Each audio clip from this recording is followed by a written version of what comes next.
అందరికీ నమస్కారం అండి. ఈరోజు మనం శ్రీశైల యాత్ర 11 రోజుల్లో సందర్భంగా దాంట్లో మొదటి భాగంగా హేమారెడ్డి మల్లెమ్మ గారి గురించి మనం తెలుసుకుందాము. ఆమె 14వ శతాబ్దంలో శ్రీశైలం దగ్గర ఉన్న శివపురాణంలో నాగిరెడ్డి గౌరమ్మలకి జన్మించారంటండి. ఆమెని కర్ణాటక రాష్ట్రంలో అక్కడ ఆమెని అత్తగారింటి అంటే అక్కడ పెళ్లి చేసి పంపించారంట. అది ఆమె అత్తగారి ఊరు కర్ణాటక.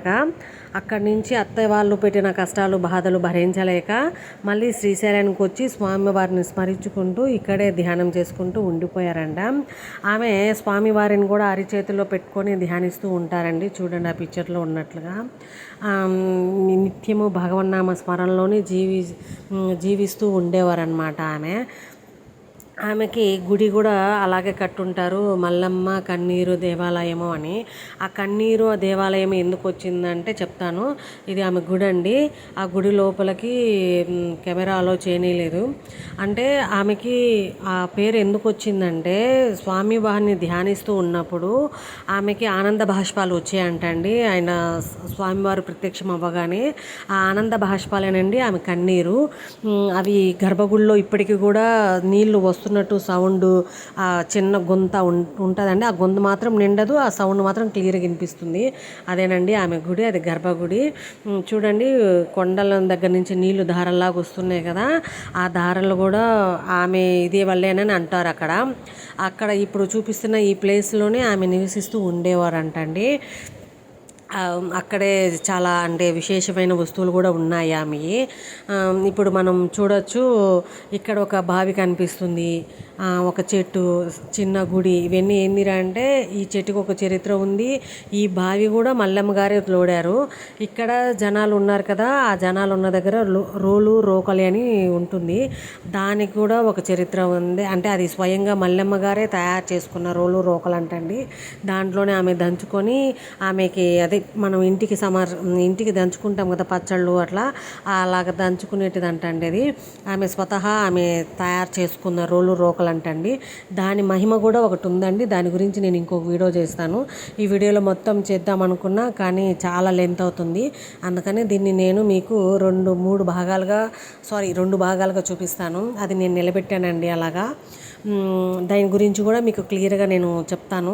ఇక్కడ ఎవరైనా మొక్కుకున్న వాళ్ళు కూడా శివలింగాన్ని అలా ప్రతిష్ఠిస్తున్నారు. ఈ పిక్చర్లో కనిపిస్తున్న ఈ అమ్మాయి ఆ అమ్మాయి స్వయంగా కోరుకుందంటండి, నాకు మగపిల్లవాడు కావాలి అని.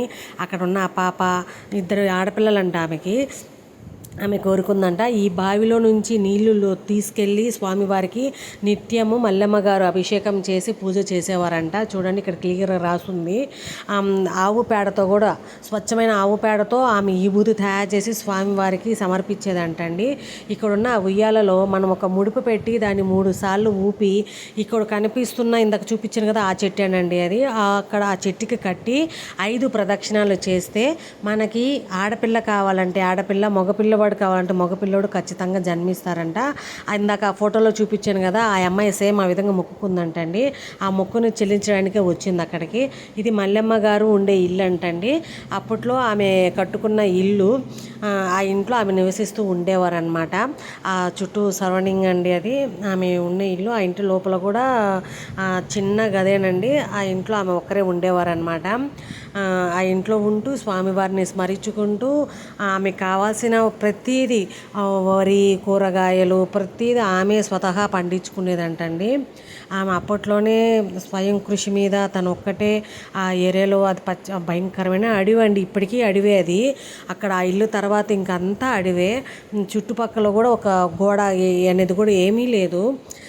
చాలా పెద్ద అడవి ఉంది అక్కడ. చూసారా అంత ఆ ఇంట్లో ఆమె ఉండేవారు. ఇక్కడ ఒక కుండ ఉంటుంది, ఇదిగోండి. ఇది గోశాల, పెద్ద గోశాల. దీంట్లో 200 ఆవులు పైగానే ఆవులు ఉన్నాయి. ఈ ఆవులకి ఆమె సేవ చేసుకుంటూ, అంటే అన్ని ఆవులని కాదు, కొంత ఆమె మజ్జిగ చిలుక్కోవడము, ఎవరికైనా ఆపదన్న వాళ్ళకి దానం చేయడము, ఆమె స్వతహా నారు పోసుకోవడము. అదిగోండి ఆమె చేసుకున్నారు తిరగలి అండి అది. ఆమె స్వతహా ఆమె తిరగలు చేసుకుంటూ ఆవులకి ఇట్లా దానం చేస్తుందండి. ఆమె భగవంతుని నామాన్ని స్మరించుకునేటప్పుడు జింకలు, నెమళ్ళు, కుందేళ్ళు, పాము, పులి ఇవన్నీ కూడా వచ్చి ఆ నామస్మరణలో ఉండేదంటండి. ఈ విధంగా స్వామివారు అదే ప్లేస్లో ప్రత్యక్షమయ్యారంట ఆమెకి ప్రత్యక్షం. అందుకని శ్రీశైలం నుంచండి ఆ మల్లమ్మ దేవాలయం దగ్గరికి వెళ్ళడానికి 1.5 కిలోమీటర్ పడుతుంది ఇది. అక్కడికి వెళ్ళచ్చు. మీకు వెహికల్స్ కూడా ఉంటుంది. అది పక్కన ఒక చిన్న పల్లెటూరేనండి ఆమె ఉండే ఊరు కూడా. మీరు వెళ్ళి దర్శనం చేసుకోవచ్చు. మీకు ఏదైనా తీరని కోరికలు ఉన్నా కూడా నిస్వార్థమైంది, దాంట్లో ఎటువంటి కల్ముషితం లేని కోరికలు అయితే ఆ తల్లి ఖచ్చితంగా నెరవేరుస్తారంట. వెళ్ళి మీరు కూడా ఆ తల్లిని దర్శించుకోండి. ఇక్కడ ఆమె గురించి ఇంకా చెప్పాలి కానీ ఈ వీడియో లెంత్ సరిపోవట్లేదు నాకు, అందుకని దయచేసి క్షమించండి. ఈమె చాలా అంటే చాలా మహిమరాలు.